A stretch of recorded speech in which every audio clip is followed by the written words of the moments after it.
Olá pessoal, tudo bem? Estamos aqui para falar sobre o assunto que eu coloquei na enquete ontem e no feed, que é a questão da posse e porte de armas. Hoje nós não vamos falar sobre a questão moral, a questão religiosa, a questão ideológica, sobre a questão de usar ou não uma arma. Eu quero falar com você hoje sobre a questão jurídica, a questão legal, a questão técnica.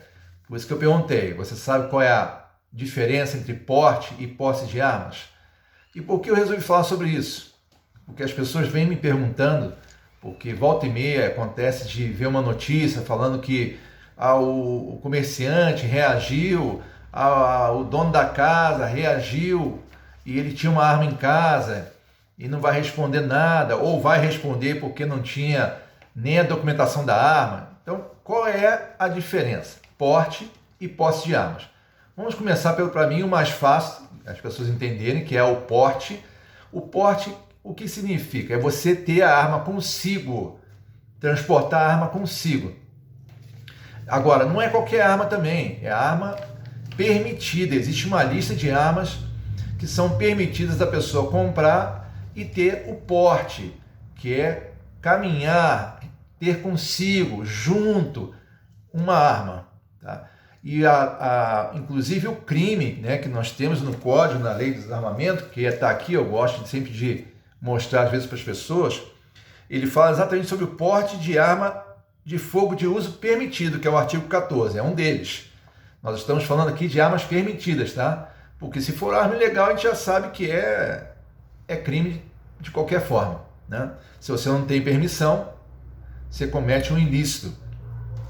E o artigo 14 diz exatamente isso: portar, deter, adquirir, ter em depósito, ceder, ainda que gratuitamente, né? Então esse é o artigo 14. Então o porte de armas, ele retrata exatamente a questão do transporte, de você ter consigo a arma. A posse, que tem umas coisas que são interessantes.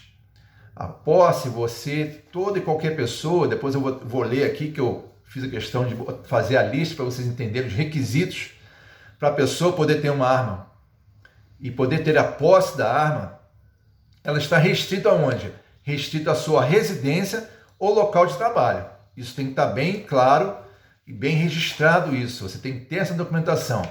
Agora é interessante que a posse, ela consiste exatamente em manter essa arma no local de residência ou local de trabalho. Agora, local de residência como? O que abrange? Por isso que eu perguntei, o que abrange a posse da arma, né? É interessante que o código ele fala, e a jurisprudência deixa bem claro já, a doutrina, que a posse de arma abrange o quê? O meu quintal, a minha garagem, a edícula que eu tenho na minha casa, isso tudo faz parte do local da residência, isso está bem claro, tá? Então, esse é o detalhe da posse da arma. Houve uma mudança agora há poucos dias, há pouco tempo agora, no código, na lei do desarmamento, em que ele alterou exatamente na questão do pessoal da área rural, porque existe a definição para a área urbana e para a área rural. E a alteração que teve na área urbana aumentou esse limite da abrangência da posse de arma. Foi mudado para que forma? Para que a pessoa que mora na região rural ela tem o direito de andar armada em toda a extensão da sua propriedade rural, não apenas na sede, como era antes. Porque antes também tinha a mesma questão da área urbana, que era ali só na garagem, na edícula, no quintal, um quintal pequeno. Agora, na área rural, foi permitido agora que ele carregue, inclusive, durante todo o percurso, todo o limite da sua propriedade. Então, essa foi a mudança. Agora, quem pode ter uma arma hoje? Primeiro, eu quero que você entenda que não é tão fácil assim. Primeiro, o custo de uma arma hoje não é barato. E segundo, você tem que ter vários requisitos. Eu quero ler para você aqui, olha, só para você ter uma ideia. Os requisitos, que não é um só, para que a pessoa possa ter a posse de uma arma, ou até mesmo a porte, porque para você ter a porte, você começa primeiro tendo a posse, você vai comprar, documentação, tudo isso direitinho. Então tá lá, vamos ver. Primeira coisa, ter no mínimo 25 anos. Segundo, não ter antecedentes criminais e não estar respondendo a processo criminal ou inquérito policial, não é só o processo. Possuir ocupação lícita e residência certa. Comprovar preparo técnico e psicológico para o uso da arma. Quer dizer, a pessoa tem que ter um curso. Ela tem que passar por um curso que comprove que ela é capaz de manusear uma arma, de executar um tiro com segurança. E o psicológico. Também existe uma avaliação psicológica nesse sentido. E os outros requisitos são o seguinte: declarar a efetiva necessidade, ou seja, explicar em documento as razões pelas quais necessitaria da posse da arma de fogo, para que o delegado da Polícia Federal possa analisar e decidir se elas são válidas ou não. E aí, nessa questão da efetiva necessidade, também teve uma alteração no decreto.